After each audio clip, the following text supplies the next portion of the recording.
중국이 정신적인 종주국이에요. 예. 일본이나 베트남이나 류규나 뭐 이런 나라들은 전부 다 변방 나라들이다. 그 사고방식이 쭉 머리에 꼭 잡혀 있었죠. 중국이 제일 아버지의 나라, 부모의 나라.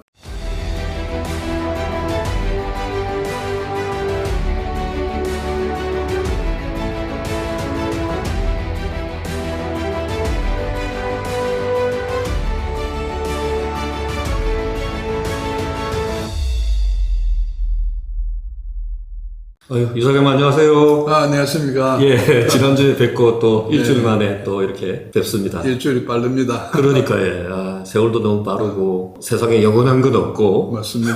그래서 요즘 저는 박경리 선생님 있지 않습니까? 네. 토지 있으신 박경리 선생님 이 원주에 문학관이 있어요. 네네. 거기에 가서 이제 쭉 이렇게 둘러보면서 멋진 마을이 있던데 거기 이제 다 꼽혔는데 아마 돌아가시기 얼마 전에 이렇게 쓰신 에세이의 한 부분 같아요. 버리고 갈 것들만 남아서 참 홀가분하다. 그 말씀을 하셨는데 예. 저도 이제 적지 않은 나이가 돼서 그런지 몰라도 시간이 흐를수록 그 말이 계속 이렇게 가슴에 남아있고 잔잔한 여운을 주더라고요. 불교에서도 뭐 버릴수록 더 이제 또 채울 수도 있고 하다는 말씀도 있듯이 우리 이사장님은 개인적으로 좋아하는 명언이나 뭐 이런 거 있으세요? 그런 것을 평소에 의식하지 않고 지내왔는데 지금 그 말씀 듣고 보니까 저도 그 박경리 문학관이던가요? 가보긴 갔지만은 방금 하신 말씀 버릴 것만 남아 있어서 홀가분하다. 그 명언을 딱 짚어서 본 적은 없는데 그러나 지금 그 말 듣고 보니까 퍼뜩 떠오르는 생각이 있습니다. 이것은 버리고 간다. 어디로 가느냐? 저 세상으로 간다는 얘기죠. 저도 박경리 선생을 깊이 알지는 못하지만 러시아의 문호 톨스토이가 한 말 중에 죽을 준비를 착실히 하라. 이 생과 사를 건너가는 문호들은 다 아마 그런 걸 염두에 두고 이야기했던 것 같아요. 네. 뭐 셰익스피어도 그렇고 뭐 누구도 그렇고 어쨌든 생만 가지고 이야기해가지고는 생의 이야기가 되지 않죠. 네. 사가 있음으로써 생이 있는 것이고 그래서 저도 중학교 졸업할 때 앨범에다가 이제 적을 명언을 내라 그래가지고 제가 썼죠. 죽을 준비를 착실히 하겠다. 그런데 죽을 준비를 이때까지도 착실히 하지 못하고 아직도 준비가 끝나지 않았기 때문에 지금 이 시간까지도 여기 나와 있습니다. 준비가 좀 천천히 되면 될수록 더 오랫동안 볼 수 있으니까 좋을 것 같고요. 이제 지난주에 이어서 네. 이사장님과 이야기를 좀 나누고 싶은 부분은 우리가 이제 선조 임금에 대한 이야기를 했는데 지난주에는 선조가 임금이 된 역사적 배경이나 그 다음에 그분의 퍼스널리티에 대해서 이야기를 나누었는데 오늘은 그 선조 41년 재임 기간 중에 우리가 가장 인상적인 것은 임진왜란 7년이지 않습니까? 네네. 임진왜란 7년 이전에 선조의 왕으로서의 업적, 그 다음에 임진왜란 7년 동안의 업적과 리더십, 그 다음에 임진왜란 이후에 돌아가시기 전까지의 업적과 리더십, 이런 것들에 대해서 그분의 41년 재임 기간을 총체적으로 한번 이사장님께서 좀 분석 평가해 주시면 어떨까 생각합니다. 이게 다른 사람도 아니고 왕을 평가한다는 게 정말 굉장히 힘들고 위험한 일인데요. 그런 뭐 심오한 어떤 학술적인 세미나가 아니고 그냥 우리 일반 가까운 사람들끼리 보는 그런 견해라고 받아주시면 좋겠고요. 저는 그렇게 생각합니다. 27분의 조선 왕 중에서 선조께서 이제 꼭 가운데 대수인데 그냥 한 평균적인 그런 임금이 아니었나라고 생각을 합니다. 재임 기간이 40년 넘어 한 게 영조 임금이 뭐 굉장히 제일 오래 하셨지만은 재임 기간의 길이보다도 그 기간 동안에 어떠한 나라와 민족을 위해 가지고 역사적인 기여를 얼마나 했느냐 하는 점에서 볼 때에 선조가 충분히 그걸 감당할 두뇌는 가지고 있었지만은 그 두뇌를 올바른 방향에 평화적이고 생산적인 방향으로 쓸 기회가 별로 없었다. 왜냐하면 전쟁이 터져버렸기 때문에 전쟁은 우리가 일으킨 게 아니고 우리의 의사와 전혀 관계없이 외침으로부터 시작이 됐지 않습니까? 그러다 보니 선조가 1552년생이니까 40살 때에 이제 임진왜란을 당한 거지요. 바야흐로 이제 왕으로서의 역량을 발휘해야 할 그러한 시기였는데 그때 전쟁이 퍼지는 바람에 그냥 청황 중에 나라를 유지하는 것이 이제 지상 목표였고, 그런 과정에서 과연 그러면은 전쟁의 처리를 제대로 했느냐, 우선 전쟁에 대한 대비, 처리, 그리고 결과 마무리, 그걸 어떻게 했느냐 하는 걸 볼 때 뭐 굉장히 그 스토리가 길겠습니다만은 전반적으로 봐서 그냥 보통 정도로 할까, 무난하다 할까, 결론적으로 한마디로 이야기하라고 하면은 그렇게밖에 말할 수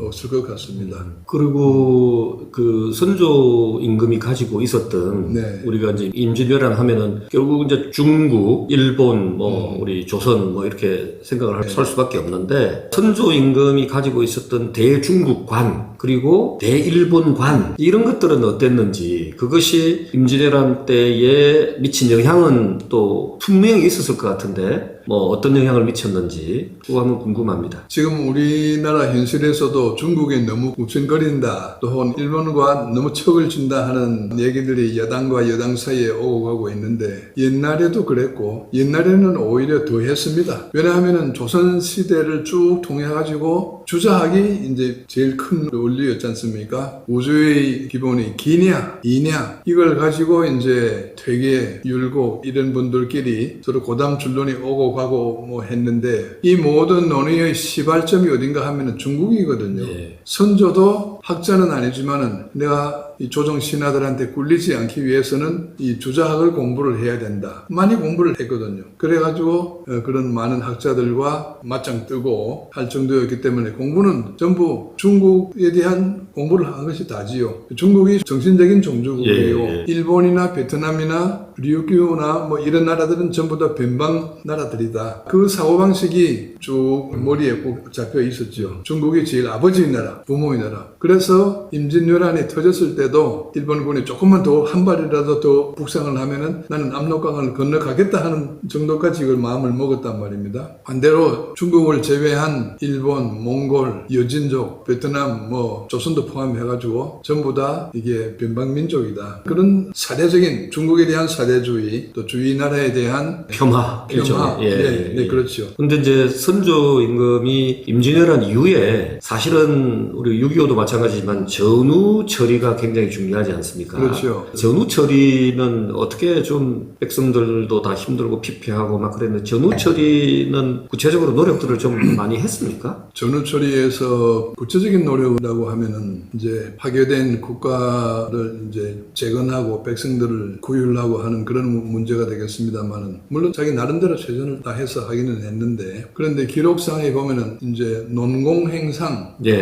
논공행상에 있어서 오늘날의 안목으로 볼 때에 굉장히 편파적이다. 그 당시 안목은 또 다르겠죠. 이제 크게 세 가지로 분류가 되는데, 논공행상의 세 분야가 호성공신, 그 다음에 선무공신, 그 다음에 난정공신, 뭐 이렇게 세 분류가 되는데, 그 중에서 이제 호성공신과 선무공신, 그것을 이렇게 결과를 보면은 첫째로 호성공신들이 숫자가 굉장히 많아요. 뭐 86명인가 그렇게 되고, 선무공신은 뭐 그 반도 안 됩니다. 근데 그 중에서 이제 또 1등 공신, 2등 공신, 3등 공신이 있거든요. 선무공신의 1등은 이제 2명인데 그 중에 하나가 이항복입니다. 그리고 선무공신은 1등 공신이 3명인데 이순신, 권율, 원균이지요. 그런데 호성공신이 뭘 하는 거예요? 호성공신이냐? 임금 피난길에 끝까지 쫓아다니면서 수발 다 하고 심부름 해주고 한 것이, 그것이 호성공신이고, 목숨 바쳐서 나라를 구하려고 싸운 공신이 그게 선무공신이다 이겁니다. 지금의 우리 잣대로 본다 그러면 당연히 위기 상황에서는 선무공신이 제일 중요하죠. 물론 호성공신도 임금의 의식주를 도와준 것뿐만 아니라 대중국 외교 같은 걸 맡았기 때문에 중요하긴 중요합니다. 실제로 아주 굉장히 고심도 많이 했고, 그런데 그 중에서 어쨌든 두 공신이 비중이 확연히 다르다. 또 선무공신만 보더라도 이순신, 권율, 원균이 전부 다 셋이 똑같이 1등 공신입니다. 여기는 이제 백그라운드가 있죠. 막 그냥 간단히 이야기하면은 측근에서 좋게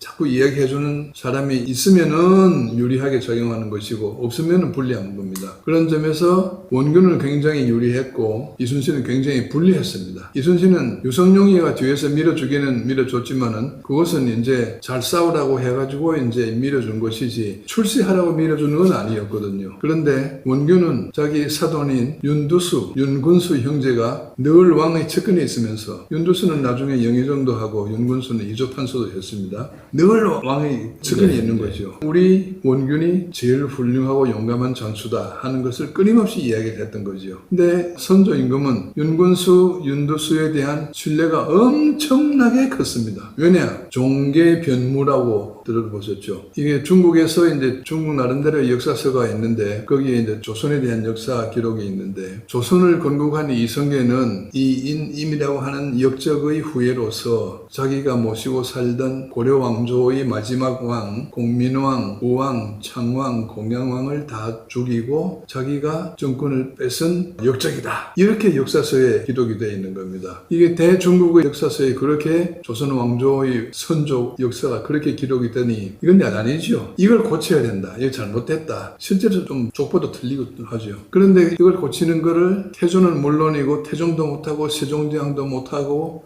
성종도 못하고 아무도 못했습니다. 그런데 그걸 바꾼 것이 선조가 바꾼 거예요. 200년이 걸렸습니다. 그 실무 작업을 했던 것이 윤군수였습니다. 그래가지고 이제 그 중국에 바꾸어 쓴 새 역사서하고 직서를 가지고 드디어 명나라에 갔다 온다 해가지고 왕이 저기 어딥니까? 불광동까지. 그때 경복궁에서 왕이 무슨 뭐 벤츠 타고 나간 것도 아니고 정식으로 이렇게 왕이 친히 사신으로 갔다가 돌아오는 신하를 맞이한 거는 그게 아마 전무후무할 겁니다. 자그만치 불광동까지 마중을 나갔으니까요. 그리고 나서부터는 윤군수, 윤두수 형사 이야기하면은 이거를 벽을 문이라 해도 믿고 문을 벽이라 해도 믿는 거죠. 그런 사람들이 늘 우리의 원균이, 우리의 원균이 이렇게 이야기하다 보니 그러니까 원균은 많이 가슴이 된 것이고 이순신은 아무것도 없지 않습니까? 그런 것이 이제 역사에 남다 보니까 우리가 이 400년의 기간을 뛰어넘어가지고 오늘날에 볼 때는 우리로 볼 때는 참 이해하기 힘든 그런 부분이죠. 그러나 그 당시에는 그 당시 자료져야 되니까 그 당시에 자료된다 그러면은 뭐 있을 수도 있는 상황이라고 보아지고요. 그러니까 역사가 우리가 그때도 이야기 나눴지만 역사 연구의 어려움이라는 게 결국은 현재의 시점에서 과거의 역사를 평가하고 재단할 수밖에 없기 때문에 그렇죠. 그래서 그런 한계가 있음에도 불구하고 현재에 대항하고 있는 우리 입장에서 보면 말씀하신 대로 농공 행상에서 좀 이렇게 편파적이었던 부분 막 그분들한테 편파했던 거는 좋은데 이순신 장군에 대해서 제대로 평가해 주시지 못한 거 그 다음에 삼도수군 통제사에서 파직을 해가지고 또 이렇게 그 한양에 압송해서 감옥에 넣고 이랬던 그런 판단들 이런 것들로 봤을 때는 뭔가 주위의 참모들의 문제도 있지만 어떤 선조 임금의 리더십에 조금 아쉬운 부분이 아닌가 하는 생각이 듭니다. 뭐 오늘은 큰 틀에서 또 선조 임금에 대한 부분을 이야기 나누기로 했기 때문에 오늘은 이 정도로 이야기를 나누고 다음 기회에 또 말씀 나누도록 하겠습니다. 수고하셨습니다. 감사합니다.